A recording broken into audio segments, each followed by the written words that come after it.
the Xavier University Television Studio, this is Xavier News. Your campus, your region, your world. This is Xavier News.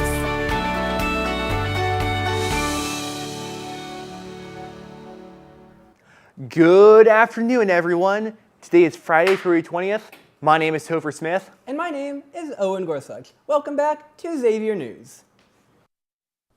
The former Prince Andrew was arrested by British police yesterday over suspicion of misconduct in public office and his connections to Jeffrey Epstein.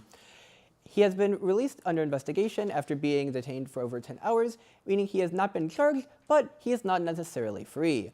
This comes after the recent release of the files related to Epstein, including more than 2,000 videos and 180,000 images. Our thoughts are with all of the victims, and if you or anyone you know is suffering from sexual violence, call the 24-hour sexual assault hotline at 1-800-656-4673.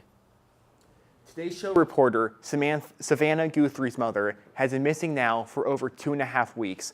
On Thursday, TMZ received a ransom note demanding cryptocurrency.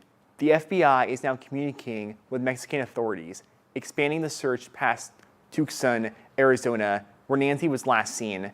A Ring doorbell security video has also been a huge well of information, as we now have a better idea on what the suspect looks like. Our thoughts and prayers are with the Guthrie family. We hope Nancy can come home soon. In Germany, an injured seabird called for help at a local hospital. The cormorant, which is a black and shiny aquatic bird, got a fishing hook stuck in its beak and called for help by pecking at the glass door at the Klinikum Links der Verser hospital in northernmost Bremen. Noticed by medical staff, the local fire department was called to assist with the removal of the fish hook and treatment of the wound. The fire department stated that the cormorant loses its natural shyness when it is in extreme distress. The bird was later released near hospital grounds. Looking for a quick bite to eat tonight? Then head on over to Gallagher Student Center today from 4 to 6 p.m. today. Mama's Creole Kitchen will be serving up some hot and delicious honey chicken. This event is completely free to the first 150 students, so make sure to stop on by. Your local Cincinnati Zoo has some big news. With the recent hatching of endangered African penguin chicks, the zoo has a hopeful outlook on their efforts to end a potential extinction. This remarkable accomplishment is accompanied by the development of a new giraffe tower. This new tower aims to double the amount of giraffes at the zoo, as well as give visitors more opportunities to feed the giraffes as soon as they walk into the zoo.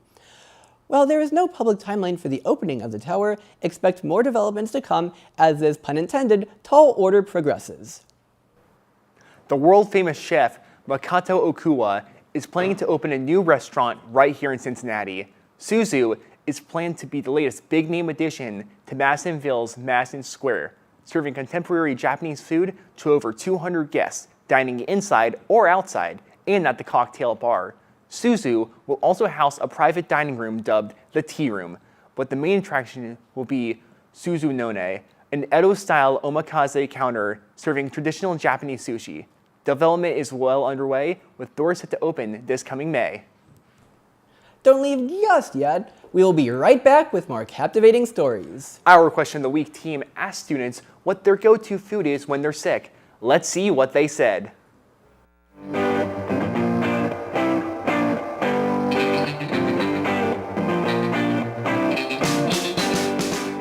What's up, Muskies? I'm Jill, and your question of the week is, what is your go-to meal when you're sick?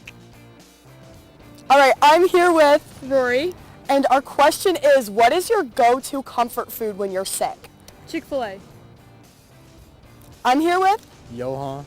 And what is your comfort food when you're sick? Pasta. Good answer. I'm here with Niall. And what is your comfort food when you're sick? French fries. That's a good one. Chicken chowder soup. Gotta go with applesauce. Jell-O. Oh, that's a good one. We haven't heard that. When I'm sick, I like to go to Raisin Cane's. Good answer. Chicken noodle soup. Good. Like homemade or like canned? Definitely homemade. There we go. Right answer. Probably chicken noodle soup. Good answer. I would say vanilla bean ice cream from Haagen-Dazs. Okay, we haven't heard that yet. No sweets. Okay, I'd love to hear it. Definitely Panera broccoli cheddar soup. Yes, that's the right answer.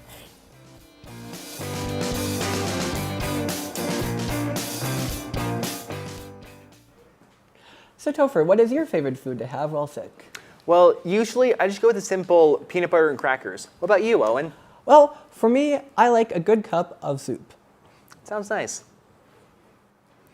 Looking for a way to celebrate the Lunar New Year? We got you covered. Tonight at 7 p.m., Factory 52 is hosting Lunar Fest and Friends. 10 DJs from around the country are bringing hits to our city for a 5-hour event. Lunar Fest hopes to be a celebration of the Asian culture in Cincinnati. We hope to see you there, and happy Year the Horse. Former President Barack Obama encountered the extraterrestrial on a podcast with Brian Tyler Cohen. In a lightning round interview, when asked if aliens were real, Obama answered, "They're real, but I haven't seen them."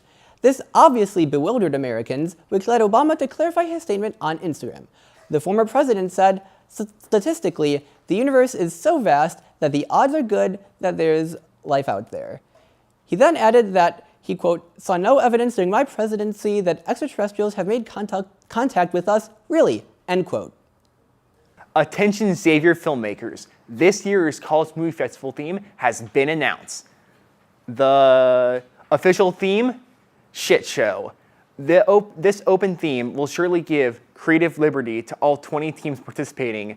These teams range from UC Main Campus, UC Claremont, UC Blue Ash, Miami University, Northern Kentucky University, Cincinnati State, and finally, your very own Xavier University. Get to planning, Muskies, because the production window starts February 25th. We are so excited to see what you all create. If you are a fan of Achille, you'll want to hear this next story. Next week is the 3rd annual Cincinnati Achille Week. Monday through Sunday, you can find $5 Achille deals across the city. Over 25 restaurants are participating, and you can download the Cincinnati Achille Week app to find out more about their deals.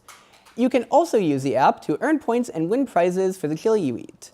The grand prize this year is $300 in gift cards and free Golden Star chili for a year. Good news, baseball fans. The recent Red Xavier partnership is bringing all sorts of opportunities to Xavier students.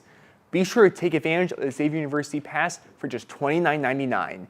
Xavier students and staff can receive one upper-level view ticket to every home game between March 28th through May 14th, excluding opening day.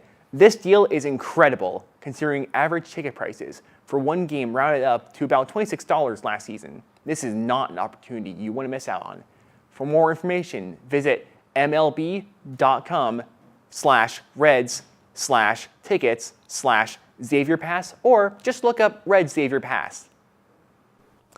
Back in December, a bar in the University of Cincinnati area, Stadium Social, closed after being a prominent location since 2021.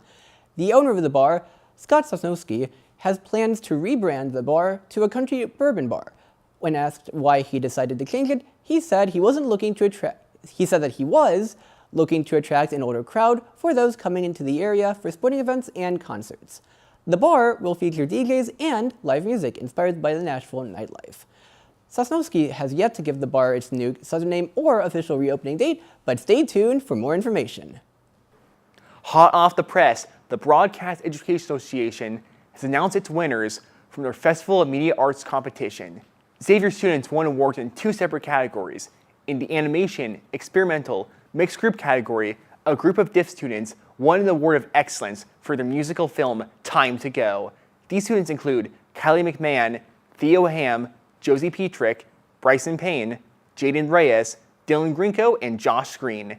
They would like to give a big thank you to all of their actors in those in the musical theater program who dedicated so much time to making this film possible. In the student script writing competition, Kylie McMahon won first place for her script, Character Inspiration, and Josie Petrick won the Award of Excellence for her script, Judgment Day. The BEA Festival of Media Arts is an international refereed exhibition of faculty creative activities and a national showcase for student work. The BEA also ranks Xavier's DIF program among the best in the country, with the rankings being 9th as a top winning script writing program, 22nd as a top writing film program, and 38th as a top winning program overall. Congratulations to all students. That's all for our weekly news. Up next is Carly with your weekend weather report. The start of this semester has brought some interesting weather with it. For an update on policies and snow days, we tune to our correspondent, Charlie Perkins. As 2026 kicks off, the first winter storms of the year have gifted students at Xavier multiple snow days. But how have these changed over the years? My name is Jennifer Bush, Jen, and I am the Assistant Dean for Graduate Business Programs here in the Williams College of Business at Xavier, and I've been on campus for 32 years. I have seen and heard about student snow activities that include everything from sliding down the Victory Parkway hills. Students would take the cafeteria trays and just swoosh down the hills to go snow sledding. Especially with this snowstorm's frigid temperatures, it seems students have been staying indoors more this year. When it's a snow day, I like to make hot chocolate and watch movies. With this year's temperatures getting below zero, staying inside is pretty much a given.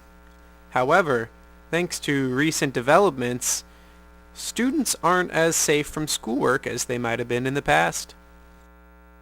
And it used to be, when you had a snow day, everything stopped. Everything shut down, because when I started back in 1993, we didn't really have internet. We had email, but we didn't have like laptops that we took home. For better or for worse, virtual classes are now common practice in school days that in the past might have been called off. This allows professors to not let their students fall behind, especially when their syllabus follows a strict timeline. Whether you like it or not, times are rapidly changing, so don't blink or you might just miss the next big thing. Xavier has its very own dispatch services if you find yourself in any snow-related troubles, and in case of any severe emergency, you can call 911. I'm Carly Phelan, and this is your Xavier News Weekend Weather Report. Today is Friday, February 30th, and your weather for today is a high of 60 with a low of 34. Make sure to get outside and soak up some rays because there will be a drastic decrease in weather this weekend. On Saturday, we have a high of 45 and a low of 30 degrees. And on Sunday, there's a high of 32 degrees with a low of 26. This is all for your weekend weather report. And we will be right back with Jaden on sports.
Hello everyone, my name is Jaden Reyes and this is your sports report for the week.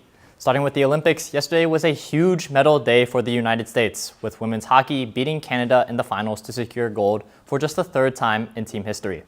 20-year-old Alyssa Liu became the first U.S. woman since 2002 to win a gold medal in figure skating, and Jordan Stoltz took home silver in the 1500-meter speed skate.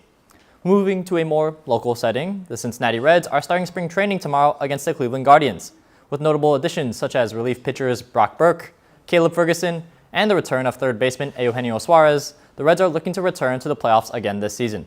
Moving on to FC Cincinnati, the team is facing Atlanta United at TQL Stadium tomorrow to start the MLS regular season.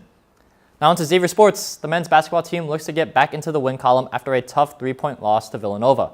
The team will hit the road against the Butler Bulldogs tomorrow. The women's basketball team is looking to break a 4-game losing streak on Sunday in Chicago against DePaul. The baseball team starts a road series against number 8 ranked Arkansas in a little over an hour, hoping to steal Game 1. The lacrosse team picked up their first win of the season on the road against Mercyhurst, 13-6, after starting the season 0-2. The women's tennis team will face back-to-back action, which began today against Vanderbilt and will continue tomorrow against Lipscomb. The men's tennis team will head to Indianapolis to face IU Indy on Sunday. It was also announced earlier in the week that this team swept weekly Big East awards, with Alex Katarski earning Singles Player of the Week and Bode Campbell and Samuel Frizzell winning Doubles Players of the Week. The women's golf team opens up their spring season with the WMU Rio Verde Invitational, which began today and lasts throughout the weekend. The track and field team will be heading just over an hour away to Springfield for the Wittenberg Invite tomorrow for their last meet before indoor Big East Championships. Lastly, the swim team started Big East Championships on Wednesday, which will end tomorrow. The team so far has picked up 2 bronze finishes, 4 silver finishes, and a new school record of 119.18 in the 200 free relay. Hopefully they can keep picking up medals throughout the rest of the competition. Well, that is it for your sports report this week. I hope you all have a safe weekend, and remember, go X!